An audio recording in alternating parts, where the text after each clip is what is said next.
Hi, I'm Christophe Choo with the Christophe Choo Real Estate Group at Coldwell Banker in Beverly Hills. Today I'm going to take on a quick driving tour of Lower Bel-Air between the east and west gates in the community of Bel-Air in California. This is one of our prime locations, one of the priciest communities where homes range from about $1.5 million, about $2.5 million in the Lower Bel-Air area, up to about $125 million. So let's take a quick tour of the streets of Lower Bel-Air. We're on Bellagio Road at Roscommare. Bel-Air comprises of a couple different areas. The offshoots of where we are here on Bellagio Road go up into different areas. One's called Roscommare, and one's called Chantilly, and those roads lead to the areas called Upper Bel-Air. So right now we're in Lower Bel-Air, where you'll see to the left and the right there's large estates. These typically are anywhere from an acre to several, 3, 4, 5, even 10, 12 acres.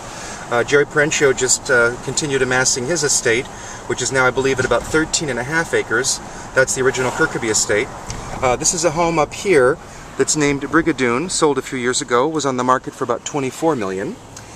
Here we are continuing now down Bellagio. Really beautiful area, lushly landscaped. You know, most of these homes typically have 3 to 4 to 5 full-time gardeners living at the property or coming in daily, 5 to 6 days a week. And it's you know, what they have to do to maintain these great residences. So right here is Chantilly, so this is going back up to northern Bel-Air, or what we call Upper Bel-Air, Chantilly. And there the prices are about $1.5 million to about $10 million. So here we continue on Bellagio in Lower Bel-Air.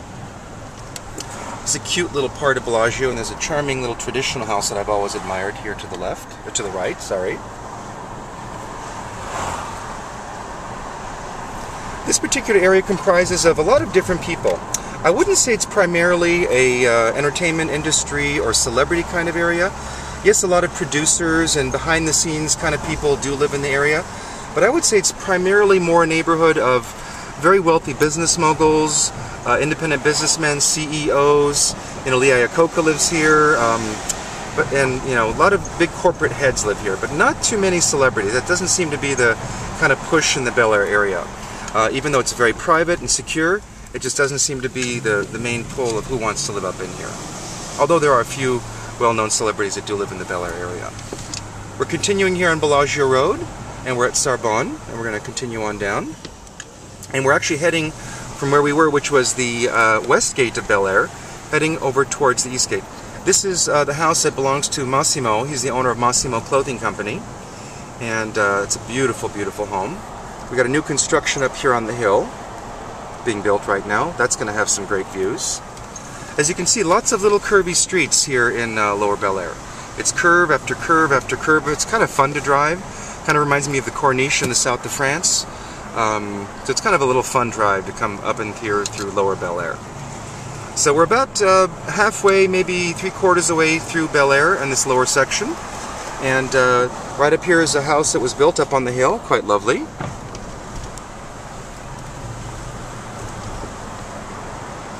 A lot of these properties have, you know, 6 to 8 foot walls and hedges, large security gates, so really not much you can see from the streets. Again, these are large properties, so the owners have the option and the ability to make it very private and have it very secure. This is a new contemporary that's here in Bel-Air.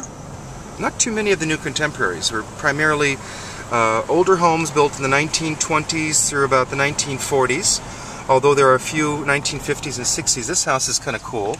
It's got completely Asian Japanese gardens. I've never seen it in the market in 21 years, but I've always thought the garden was kind of interesting in those Japanese gates.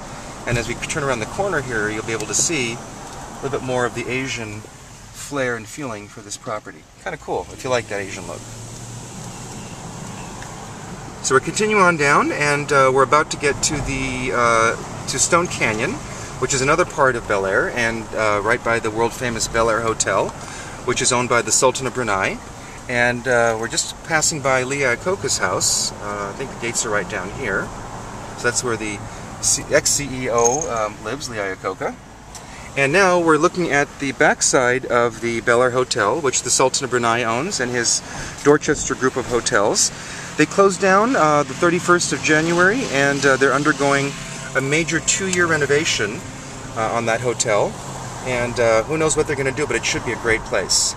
This has always been a magnificent home here in Bel-Air. Just underwent a major reconstruction and remodel. Looks great. And we're now on Stone Canyon Drive, which is a beautiful street, very popular street here in Bel-Air, kind of in the middle of the east and west gates. Here to the left is a major construction project that's been going on for about 2 years. It's probably about 2 acres. They've had to move the mountain to put this house together. You can kind of see the construction up there. It's just enormous and just gigantic retaining walls. This is another piece of land that recently sold for about $9 million, and no plans yet to build, but looks like they're on their way. And now we're continuing in Bellagio, and as we're heading in this particular section, this is really the prime section. There's a home for sale for $53 million right now, another one for $125 million, another one for $80 million, so this is kind of the best part of Lower Bel-Air. We're on Copa de Oro, and we're heading off of Bellagio, and we're going down, actually we're continuing on Bellagio. This is another beautiful 1930s kind of French traditional here in Bel-Air. And now we're on Bellagio Road. Uh-oh, looks like a little traffic jam. Well, Bel-Air traffic jams are typically construction workers doing remodeling on houses. Thank God not too many people live here. It's pretty spread out. Hope this doesn't take too long. I want you guys to see the entry gate of Bel-Air, or the exiting of the entry gate here to the east gate of Bel-Air. Looks like we're going to be stuck for a while with this car.